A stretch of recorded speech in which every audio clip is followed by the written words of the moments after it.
All right, I am preparing a block planting of hazelnut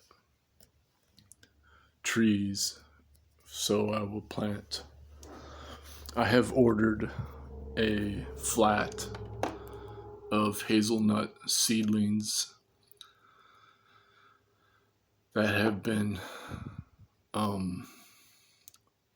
selected for commercial production, and so they are blight resistant and have a large harvest amount, but they're seedlings and not cultivars or clones, so they can't guarantee the offspring will be the same as the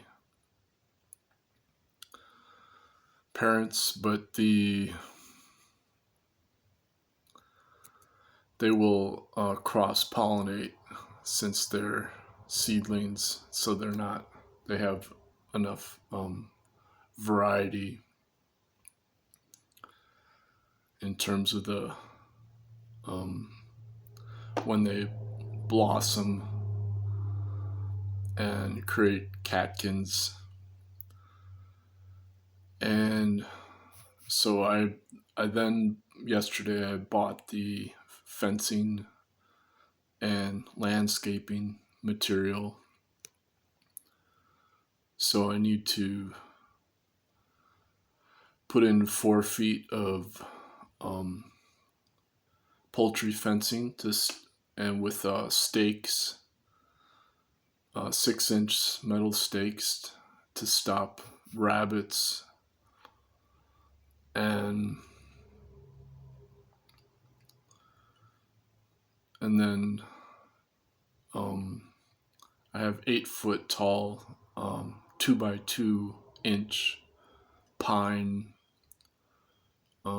furling strips that it will hold fishing line. So then I got 50-pound test fishing line, and I will run 3 rows of fishing line with construction flagging on the line to let the deer know that the line is there. So that'll make a block of 75 feet by 75 feet in which I will plant the 4 rows of 7 trees, and that'll leave me 12 feet spacing between the rows and between the actual fencing, so I can then have space to harvest the hazelnuts by hand in probably like 5 years. And so once I get the fencing in with the landscaping, 4x4 blocks of landscaping where each tree will be planted 6 feet apart in each row, then I will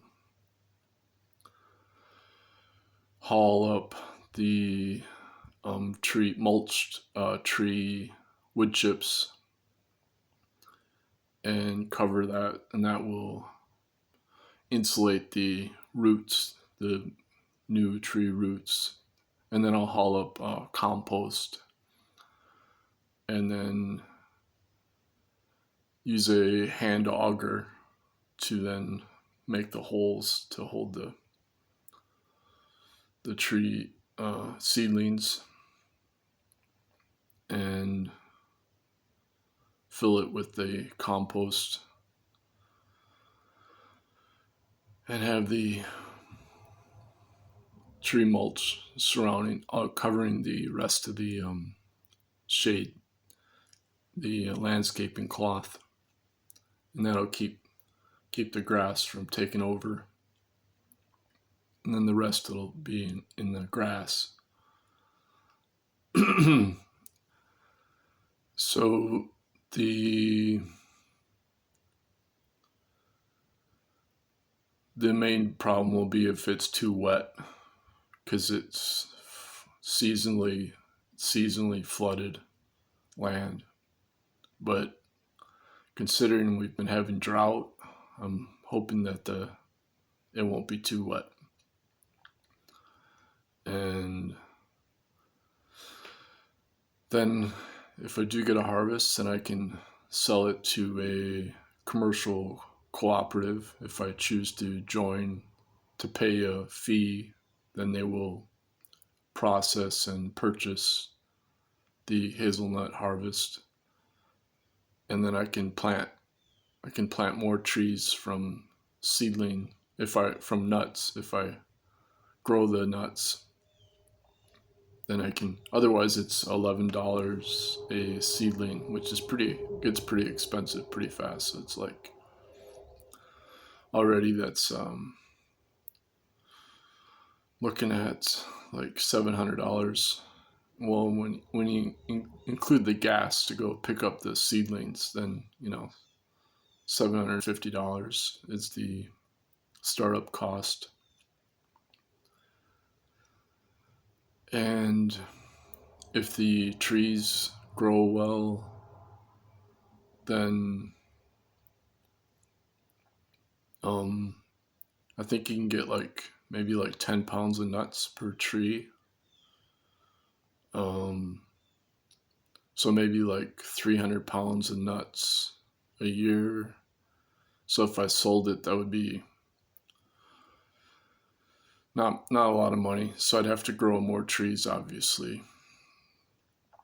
So basically, if you bought the seedlings, and it would take you 2 years to pay off the startup costs of the planting with the landscaping. And then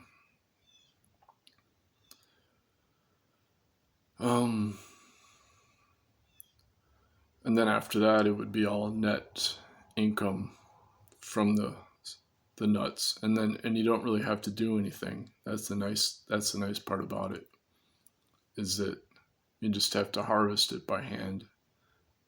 And of course you can eat them if you want, and the oil is considered better than olive oil. It's got a higher flash point and more of the oleic acid, which is considered the healthiest oil in terms of plant oil. So I just want to thank all the scientists that have been working for the past 20 years to develop the hazelnut varieties that are resistant to the blight. And so I will try to be scientific about there's certain researchers, they want everybody who plants these trees to document which are the good ones, and so then they can harvest the seeds. They're still working on developing the cloned cultivars, and when they do that, apparently they'll probably patent it or something, and then they'll probably charge a fee to grow that, an extra fee. So I don't know, maybe, I'm not sure how that's gonna work, but so this is just considered a hobby farm. But if I keep expanding it, I gotta check out how much growing space I have, but potentially it could be a small commercial production, kind of like I've been doing with the shiitake farm. I have the minimum commercial size for a shiitake farm. Okay, thank you.